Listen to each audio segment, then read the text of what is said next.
একটা ভিডিও চোখের সামনে আসলো, চ্যানেলের ভিতরে দেখলাম, নিউজ করেছে তারা।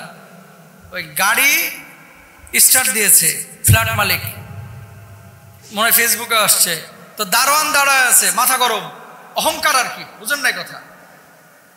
গেটটা খুলতে একটু দেরি হয়েছে, সে চেষ্টা করতেছে, এর ওপরে হিট করে এর ওপর দিয়ে গাড়ি নিয়ে চলে গেছে, মানে এর মারিয়ে ফেলাইছে। আল্লাহ এই লোকটাকে জান্নাত নসিব করুক, আমিন বলেন। আর যেই এই চামার এই কাজটা করেছে, ইচ্ছে করে যদি করে থাকে, এর বিচার হওয়া দরকার না? এই মানুষগুলো কখনো মুসলমানের আচরণ হতে পারে না। মাথা গরম আপনার হতে পারে, কিন্তু আরেকজনকে এইভাবে আপনি হত্যা করে ফেলবেন, কখনো না প্রিয় ভাই, এটা ইসলাম না। এই রাগ যখন বেশি উঠে যাবে, তাকান, দাঁড়ানো অবস্থায় থাকলে বসে যাবেন, অজু ছাড়া থাকলে অজু করে ফেলবেন। পানি, আগুন যখন জ্বলে, উপরে পানি ঢাললে আগুন কি জ্বলে থাকে না নিভে যায়? নিভে যায়।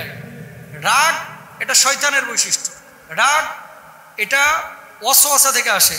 সুতরাং মাটির বৈশিষ্ট্য হচ্ছে সবসময় নিচের দিকে যাওয়া, আগুনের বৈশিষ্ট্য হচ্ছে উপরের দিকে ওঠা। আপনাকে তো আগুন দিয়ে আল্লাহ বানায় না, আল্লাহ তো আপনারা বানাইছে মাটি দিয়ে। সুতরাং আপনার গতি হবে সবসময় নিচের দিকে।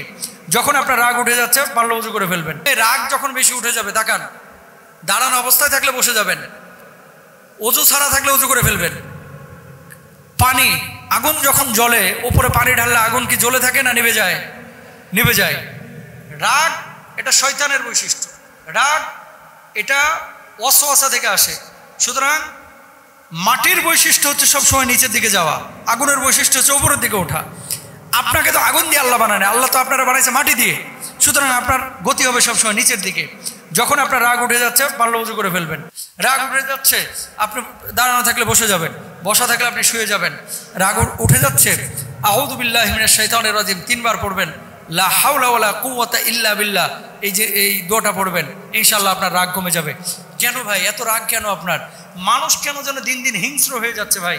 শুধু এখানেই বলে না, সারা গোটা বাংলাদেশে দেখবেন, মানে মানার মাদ্দা নাই, কিন্তু যে একটু ছাড় দেই না, ও আগে যাচ্ছে, যাক না, ঘোড়ার ডিম কি হয়েছে, আমি 2 মিনিট পরে গেলে না, হেও ঢুকায় থয়ে দিবে, হেও ওখানে লুঙ্গি ঢুকায় থয়ে দেবে, পা ঢুকায় থয়ে দেবে, কথা বোঝেন নাই?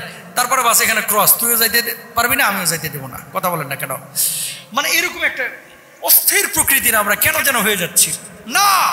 স্থির হতে হবে, অহংকার আনা যাবে না, তাকাব্বুরি আনা যাবে না, রাগ গুচ্ছা এগুলো অন্তরের ভিতরে জায়গা দেওয়া যাবে না। এগুলো কিন্তু মানুষকে ধ্বংস করে ফেলে। পিয়ারা হাবিব সাল্লাল্লাহু আলাইহি ওয়াসাল্লাম রাগ থেকে বেঁচে থাকার জন্য আমাদেরকে বারবার তাগাদা দিয়েছিলেন।